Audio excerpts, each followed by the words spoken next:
imagem de Deus. E cada vez que eu penso nesse agir de Deus, nesse mover de Deus em nós, cada momento que eu penso em ver a glória do Senhor, quero ver esses bichos hoje vai dar né? Então, cada momento que eu vejo alguém tinha que observar esse negócio.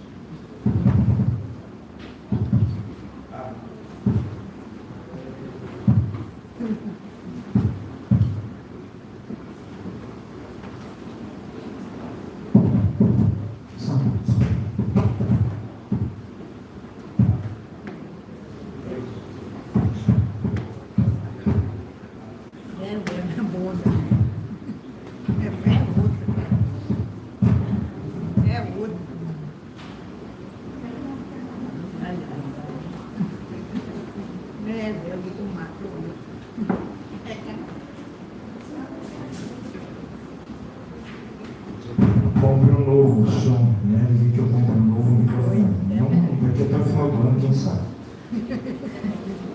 Mas quando eu vejo a agir de Deus, eu começo a pensar naquilo que Ele faz quando nós não temos mais o que fazer. Quando não tem mais alternativa para nós, Deus age em nós. Quando não tem mais saída que nós achamos que não tem, lá vem a ação de Deus. E quando eu estava olhando para isso, pensando exatamente na ideia de dependência de Deus, hoje à noite eu falei lá na Igreja Batista do Souza exatamente sobre esperar no Senhor, mesmo quando o céu está em silêncio.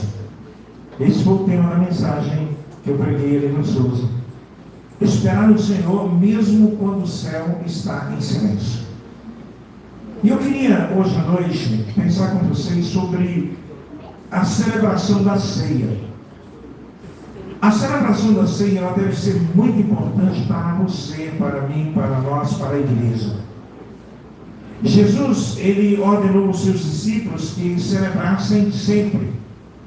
E celebrassem através de lembrar de Deus, dos momentos de Deus, lembrar dos momentos em que o Todo-Poderoso esteve ali na cruz, no jardim, quando esteve antes da cruz, no jardim do Getsemane, quando ele estava pensando em momentos, quando ele estava passando em momentos tenebrosos, terríveis, momentos em que ele disse: Pai, se possível, passa de mim esse cálice. Todavia, cumpra-se a tua vontade em mim. Dizer algo a respeito de Jesus, a respeito da ceia, da dependência, é coisa que nós poderíamos imaginar quanto nós íamos imaginando mais sobre isso. Mas eu quero pensar com você em três coisas. Primeiro, baseado em João, no capítulo 13, aí nós poderíamos observar do versículo 1 ao versículo 20, e depois pularmos para o versículo 31 até o versículo 35. Mas nós observamos aqui que a primeira coisa que nós encontramos nesse texto sobre a ceia é que o versículo 1, ele dá-nos a certeza de que Jesus age demonstrando o seu amor. Quando Jesus agiu na vida do Joelson, quando Jesus agiu na vida do Hudson, quando Jesus agiu em minha vida, Ele mostrou o amor que Ele tinha para conosco. E aí, o versículo 1 diz que tendo amado os seus como amavam que estavam no mundo, Ele amou até o fim. Ele não se prolongou, mas Ele amou até o fim. Então eu, como crente, eu preciso crer que o amor de Deus, ele é incondicional. O amor de Deus independe das circunstâncias da minha vida. O amor de Deus independe da maneira que eu estou vivendo. Mesmo quando não correspondido, Deus continua nos amando. Mesmo quando eu não demonstro o meu amor para com Deus, Ele continua me amando. Mesmo quando eu sou infiel, Deus continua me amando, mesmo quando eu sou humilhado, acusado injustamente, abandonado, preso, sendo humilhado, que eu esteja passando por qualquer outra coisa, Ele continua me amando, porque Ele é Deus. Amém por isso? Amém. Então eu preciso crer que o amor de Deus é, além de incondicional, ele é sacrificial. Quando eu olho para Romanos capítulo 5, versículo 8, ele diz assim, olha, mas Deus demonstra o seu amor para conosco, pelo fato de ter Cristo morrido na cruz, ter Cristo morrido em nosso favor, quando nós ainda éramos pecadores. Deus demonstra o seu amor para conosco pelo fato de Cristo ter morrido por nós quando éramos ainda pecadores. O amor sacrificial. O amor que Ele sacrificou a sua própria vida.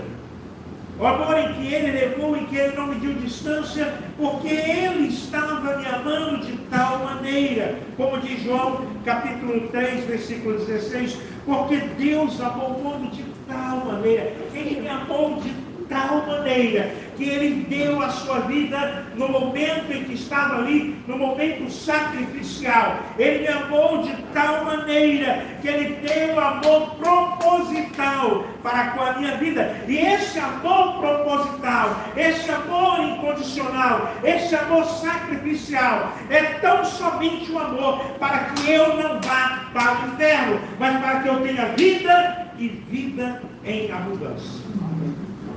Esse é o amor de Deus. O amor que me traz segurança. O amor que me traz paz. O amor que me traz bondade. O amor que me traz mansidão. O amor que me traz domínio próprio. E aí, em segundo lugar, quando eu olho para João capítulo 13, eu vejo que Jesus age e Ele traz a mim a consciência da sua missão. Ele traz a mim aqui a responsabilidade. O evangelista João, ele percebeu mais tarde ele escreve isso, quando ele diz assim, sabendo Jesus que era chegada a sua hora de passar deste mundo para o Pai, sabendo este que o Pai tudo confiou em suas mãos, que ele viera de Deus e que ele voltava para Deus, então ele usou a expressão sabendo. Ele nos mostra a consciência que Jesus tinha da sua missão nesse mundo.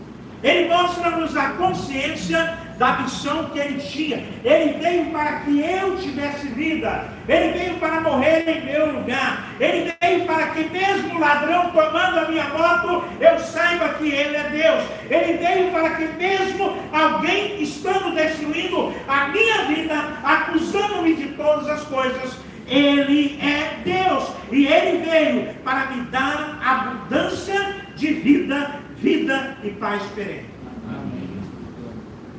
Jesus, a semelhança de Jesus, nós como crentes, nós precisamos ter a consciência do nosso papel nesse mundo. Eu comecei a pensar nessa ideia do nosso papel no mundo. Meu papel como discípulo, como servo, como crente. E nós observamos que os discípulos, eles não podiam se distrair com as demandas desse mundo que jaz no maligno. A Bíblia diz que esse mundo jaz no maligno. Os discípulos não poderiam se distrair. Os discípulos não poderiam ouvir as coisas que o mundo estava oferecendo. Nós observamos aqui que eles não poderiam ter paixão, ambição ou qualquer outra coisa a não ser para com o avanço do reino de Deus. E nós como crentes não podemos e não deveríamos e não devemos ter outra coisa a não ser o objetivo maior, que é fazer com que o nome de Jesus, todo o joelho se dobre e toda a língua confesse que Ele é o Senhor, para a glória de Deus Pai. A minha missão como crente é pregar o Evangelho, é viver o Evangelho, é andar como Cristo andou. Mas não basta saber que Ele demonstra o seu amor, e eu vou bem resumindo aqui, nosso horário. Não basta saber, foi tão gostoso ouvir os testemunhos, que não me interessa o tempo, mas é interessante que não basta saber que Ele demonstrou amor. Não basta saber da sua missão. Eu preciso entender que Jesus ainda hoje trata o meu mundo interior. Jesus veio para curar as minhas feridas interiores. E assim como os discípulos de Jesus, nós precisamos vencer.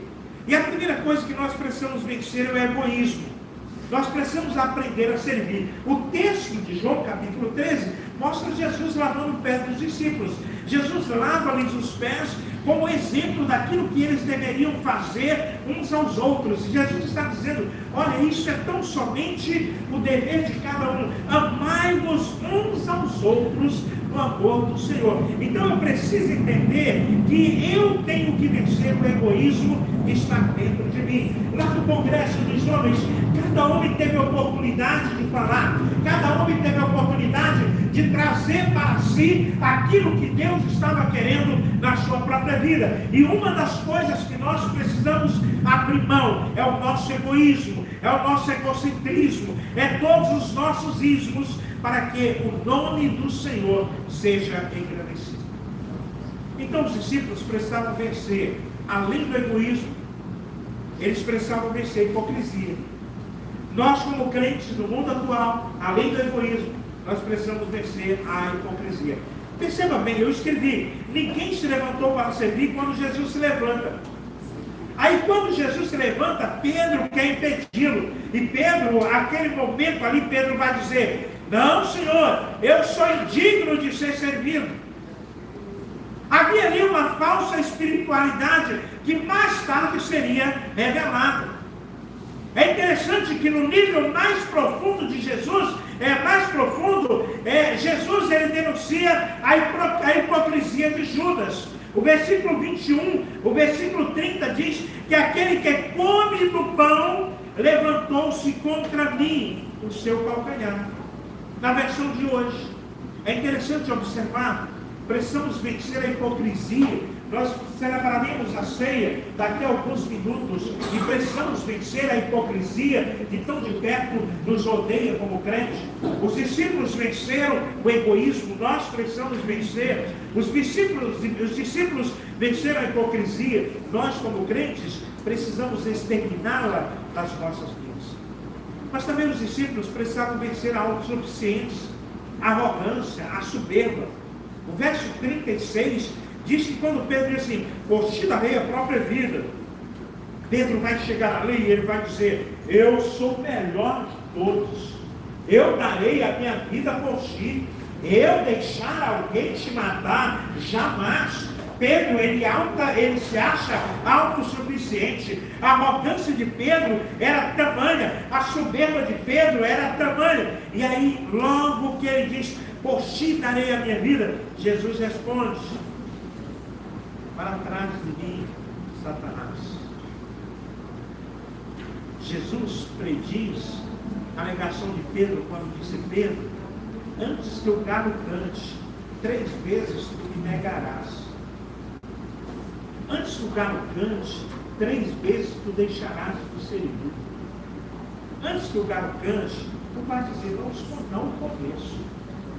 Quantas vezes nós somos prepotentes, autossuficientes, arrogantes, soberbos, e queremos dizer que faremos qualquer coisa se estamos negando a Jesus. Os discípulos precisavam aprender o caminho da cura através do arrependimento. Nós, como crentes, precisamos aprender que o caminho da cura interior é o arrependimento. O versículo 10, simbolizado pelo lavar com água, assim, o sangue de Jesus derramado na cruz, ele nos lava, ele nos purifica de todo o pecado, de toda a maldade. Eu queria dizer para os irmãos que o arrependimento é a porta para que Jesus entre em minha vida e eu possa aprender a viver para ele. O arrependimento é a chave, é a porta principal para que Jesus entre em minha vida, e assim como disse Isaías no capítulo 53, no versículo 4, quando ele diz, pelas suas pisaduras nós fomos sarados. Eu quero concluir pensando com vocês no versículo 34. Jesus, ele age dando nova direção aos discípulos. E aí ele diz assim, novo mandamento vos dou, que vos ameis uns aos outros, assim como eu vos amei. Nessa noite tão especial, em que, como o Joelson disse, enquanto a Emery gritava do outro lado, mandando a mensagem, alguma coisa estava falando ao seu coração. O amor dos meus irmãos é maior do que a minha autossuficiência. Os discípulos precisavam viver conforme o padrão de Deus. Nós também precisamos viver conforme o padrão de Deus. Disse Jesus, conforme Mateus capítulo 5, verso 38, ouviste o que foi dito, olho por olho, dente por dente, eu porém vos digo. Mas a qualquer que te ferir na face direita, volta-lhe também a outra. É preciso que eu aprenda a viver o padrão de Deus. Se eu quero ser crente, se eu quero servir ao Senhor, eu preciso viver o padrão de Deus. E o padrão de Deus é bom, é agradável e é perfeito. Seja ele na dor, seja ele no assalto, seja ele na crueldade, seja ele na maldade, seja ele na intriga, seja ele onde quer que for, o amor de Deus, ele é incondicional. Os discípulos deveriam compreender que eles agora pertencem a outro reino. Nós, como crentes, precisamos entender isso. Nós pertencemos a outro reino. E nós estamos debaixo de uma nova ordem.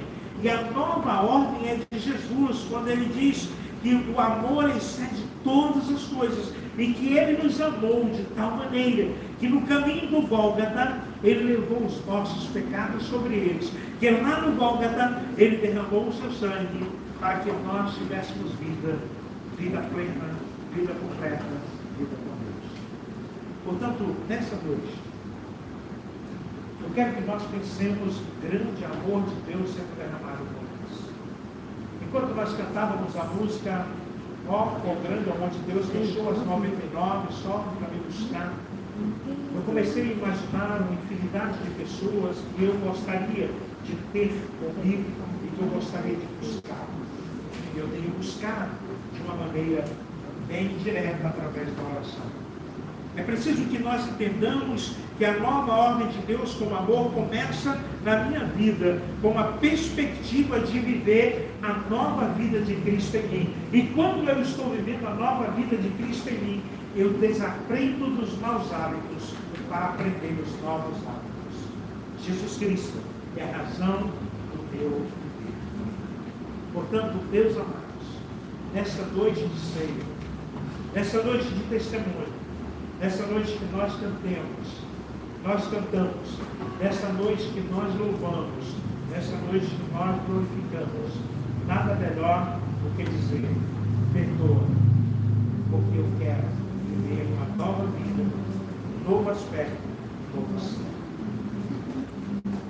Eu estava pensando hoje, durante a tarde, Rose ornamentou essa mesa com muito carinho. E a Rose, então, ela trouxe um vaso diferente desse que está aqui.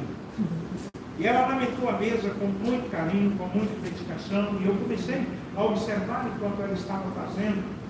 E enquanto que aconteceu um episódio logo depois, eu comecei a pensar na mensagem que eu traria, que eu reduzi 50%, mas a mensagem que eu traria hoje à noite, eu comecei a pensar naquele episódio, o episódio de uma vida quebrada. O Hudson então entrou e ele deixou a porta aberta e a nossa pequena Leide, juntamente com a nossa pequena Ferra, ela entra aqui dentro. Né? Aliás, a Lui e a Ferra, elas entram na igreja. E naquele momento então, lá nós estávamos e nós ouvimos um grande baque. E eu pensei, acabaram com o carro lá fora. Ou seja, morre para saber quem bateu no carro. Lembrei da Val e do Alex, quando alguém bateu no carro. Mas quando nós chegamos na porta, estava uma tragédia. As duas gatas tinham derrubado esse vaso, esse não, o outro vaso. E ele estava totalmente esbagaçado. Você me disse, tem cola? Vamos colar. E eu disse, não tem como. Não tem, mesmo que eu gastasse os tubos de colas necessários para colar, ainda não ficaria colado, porque ele esbagaçou totalmente. E aí eu entendi com a mensagem que eu quero hoje. O amor de Deus quebra a minha. O amor de Deus espedaça o meu viver. O amor de Deus me transforma de tal maneira que mesmo que eu queira juntar os cacos velhos da minha velha vida, eu não consigo mais. Porque Ele me faz uma nova criatura. E essa nova criatura me transforma num vaso perfeito, lindo como esse, que eu poderia jogar no chão e quebrar. Você precisa entender que os vasos são emendados pelo sangue de Jesus. Os pedaços são colocados novamente no local, porque Ele me faz viver de novo. Mesmo que eu seja quebrado, em Cristo eu terei a minha vida resgatada e eu me transformarei num vaso perfeito como esse. Porque Cristo, com o seu sangue derramado na cruz, Ele me faz perfeito para a sua vida. Você é perfeito para Deus. Amém por isso? Amém. Você pode dizer para alguém que está do seu lado aí, você é perfeito para Deus?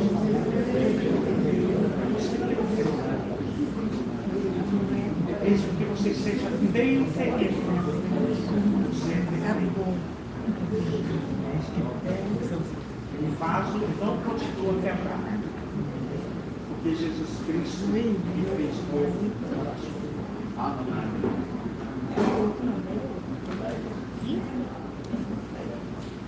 Tendo Jesus, estando com os discípulos, momentos antes dele ser crucificado com a coroa de espinho, momentos antes dele ser colocado em uma cruz pesada, uma cruz sofrida, uma cruz não trabalhada como essa, mas momento antes dele carregar a cruz, momento antes dele ir para a cruz, momento antes dele ser coroado, ele então reúne com os discípulos e ele vai dizer para os discípulos naquele momento: olha, preparemos e celebremos a ceia, porque este é o memorial que simboliza a minha vida, o memorial que simboliza a minha vida com vocês, a minha morte, a minha ressurreição e a minha vida eterna. O memorial que vocês farão todas as vezes em memória de mim. E aí Jesus então vai para a cruz. Depois desse momento ele vai para a cruz. Ele é pregado na cruz. Ele é coroado com coroas de espinhos. O sangue é derramado. E agora eu me torno alvo mais que a neve. Porque lá na cruz ele disse: Pai, perdoa-lhes, porque não sabem o que fazem. Momentos antes, ele está com os discípulos. E ele pega o pão. Ele vai distribuir para os discípulos e vai dizer assim: este é o meu corpo que é partido por vós. Este é o meu corpo. E momentos depois serão translaçados pela lança. Mas para que vocês tenham vida, vida em abundância. Porque eu sou o pão da vida.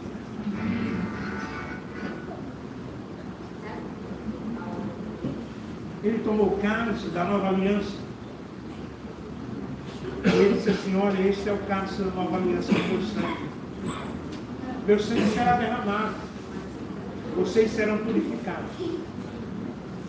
Mas para isso há necessidade de arrependimento. Há necessidade de confissão. Há necessidade de uma autoanálise. Há necessidade de entender que eu sou o Senhor. Há necessidade de entender que fora de mim não há outro Deus. E aí ele vai derramar o sangue, ele vai esvaziar-se completamente. Sabe para quê? Para que eu fosse cheio. Sabe do quê? Do Espírito Santo de Deus. Amém. Lá na cruz, ele derramou o sangue por você e por mim. Nós vamos cantar nesse momento. E enquanto nós estivermos cantando esse hino, nós vamos estar pensando na nossa vida, analisando o meu ser, fazendo uma autoanálise da minha vida. E enquanto nós estivermos cantando, se você sentir de Deus que tem liberdade diante dele, você é batizado, a sua vida foi quebrada, os cacos foram emendados, não há mais impureza na sua vida, você confessou todo o pecado, você entendeu que a ceia não está preparada, né? Você entendeu, está aqui tudo vazio. Sabe por quê? Porque era isso que eu queria que acontecesse. Sabe por quê? Porque eu queria que vocês pensassem quantas vezes nós deixamos Jesus vazio em nossas vidas. Isso foi de propósito. Não foi esquecimento. A ceia você não tomará hoje. Sabe por quê? Porque a nossa simbologia é tão somente que Jesus entre na minha vida para que eu não o deixe vazio dentro de mim, mas para que eu me preencha da sua gloriosa e preciosa saideira derramada. Ele derramou o sangue e você não experimentou o sangue de Jesus.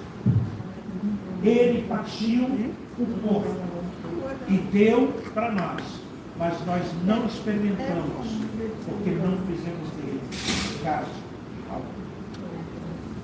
Que nessa noite você saia daqui pensando: como está a minha vida, Senhor?